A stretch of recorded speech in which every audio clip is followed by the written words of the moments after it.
Bismillahirrahmanirrahim. Assalamualaikum warahmatullahi wabarakatuh. Perkenalkan, nama saya Syafruddin dari SMK YPT 1 Purbalingga.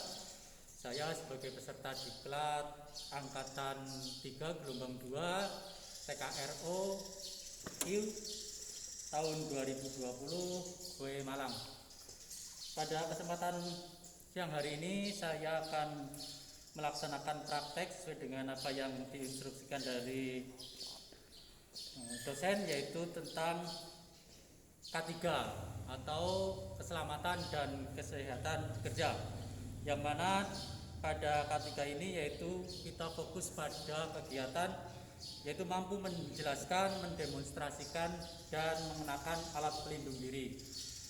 Kenapa alat pelindung diri itu sangat penting pada kegiatan praktek khususnya untuk TKR? Karena alat pelindung diri itu sangat diperlukan pada saat kita melaksanakan kerja praktek, sehingga kita pada saat praktek akan terlindungi diri kita dari bahaya-bahaya yang mungkin akan terjadi.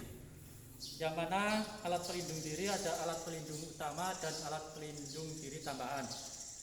Untuk alat pelindung diri utama, yang pertama adalah pakaian kerja atau yang sering dikenal dengan nama wearpack, ya. Nah, untuk wearpack itu sendiri di sini dilengkapi dengan ada semacam pengikat, kemudian di sampingnya biasanya dilengkapi dengan sapu untuk meletakkan daripada ballpoint. Nah, untuk pakaian kerja ini harus digunakan sesuai dengan penggunanya, tidak boleh longgar, karena kalau sampai dengan longgar itu akan membahayakan daripada pengguna itu sendiri. Itu yang pertama, yaitu adalah wearpack atau pakaian kerja. Kemudian untuk alat yang kedua yaitu adalah sepatu safety atau safety shoes. Nah, di mana safety shoes ini yaitu dilengkapi dengan baja di bagian depannya. Tujuannya untuk apa? Yaitu tujuannya adalah apabila pada saat bekerja ada benda yang jatuh mengenai kaki, maka pekerja itu akan terlindungi daripada benda yang jatuh tersebut. Jadi safety ini sangat penting digunakan oleh pekerja untuk melindungi daripada pekerja, khususnya untuk di bagian kaki. Kemudian yang ketiga itu adalah pelindung kepala atau helm.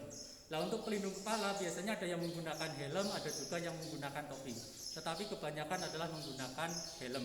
Kemudian yang berikutnya itu adalah alat pelindung muka atau yang sering dikenal adalah visel. Nah, visel ini kenapa diadakan atau digunakan? Karena pada saat kita kerja kadang-kala ada percikan api dan lain sebagainya, sehingga wajah kita akan terlindungi dengan menggunakan visel tersebut. Kemudian yang berikutnya adalah sarung tangan. Nah, sarung tangan ini harus digunakan pada saat kerja. Tujuannya apa? Tujuannya untuk melindungi tangan kita pada saat bekerja.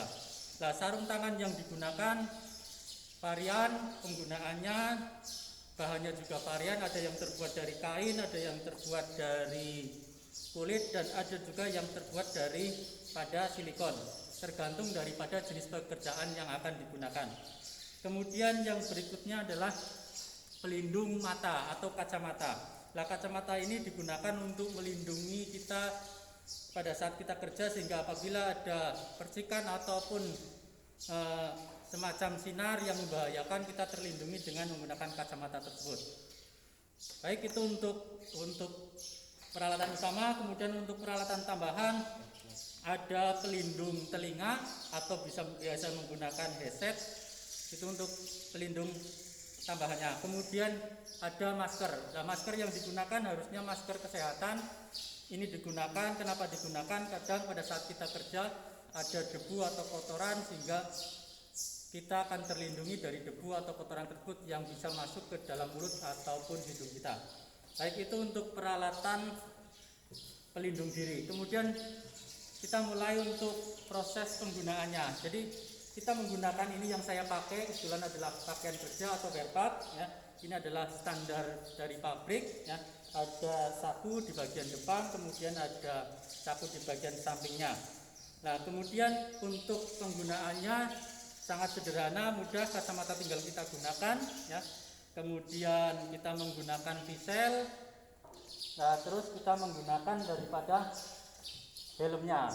Nah, kemudian kita menggunakan sarung tangan. Nah, sarung tangan yang saya gunakan karena saya akan di sini untuk mempraktekkan atau mendemonstrasikan daripada pemeriksaan daripada baterai, di mana pemeriksaan baterai itu adalah salah satunya adalah pemeriksaan daripada cairan, dalam hal ini adalah berat jenis elektrolit, sehingga saya menggunakan sarung tangan yang terbuat dari silikon.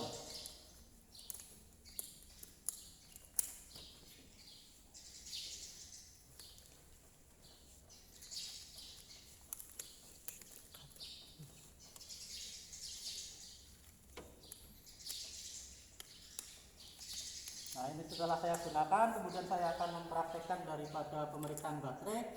Nah, untuk pemeriksaan baterai, setelah kita ambil dari kendaraan, untuk SOP daripada pemeriksaan baterai, dalam hal ini adalah pemeriksaan daripada berat jenis elektrolit.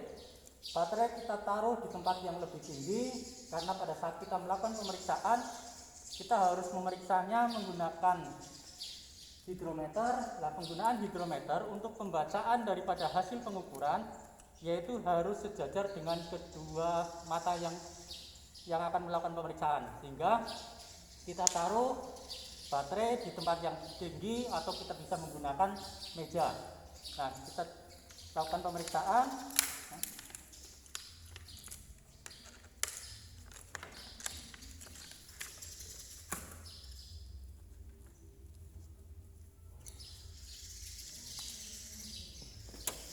Kita buka salah satu sel daripada baterai, kemudian kita tekan, kemudian kita lepaskan, dan di sini akan terlihat cairannya.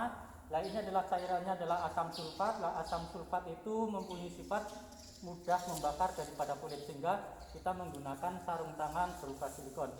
Nah, kemudian untuk proses daripada pembacaannya, kita tidak usah mengangkat daripada hidrometer tersebut, cukup kita langsung membacanya dengan posisi kita menjongkokkan seperti ini. Terbaca dengan kedua mata lurus. Setelah itu kita tekan lagi, masukkan. Maka untuk pembacaan daripada berat jenis elektrolit selesai. Demikian yang dapat saya sampaikan untuk pengenalan daripada alat pelindung diri. Kami banyak kekurangan, mohon masukan daripada dosen. Terima kasih atas perhatiannya. Semoga apa yang saya tunjukkan, yang saya praktekkan, yang saya demonstrasikan bisa bermanfaat bagi kita semuanya. Sekian, terima kasih. Assalamualaikum warahmatullahi wabarakatuh.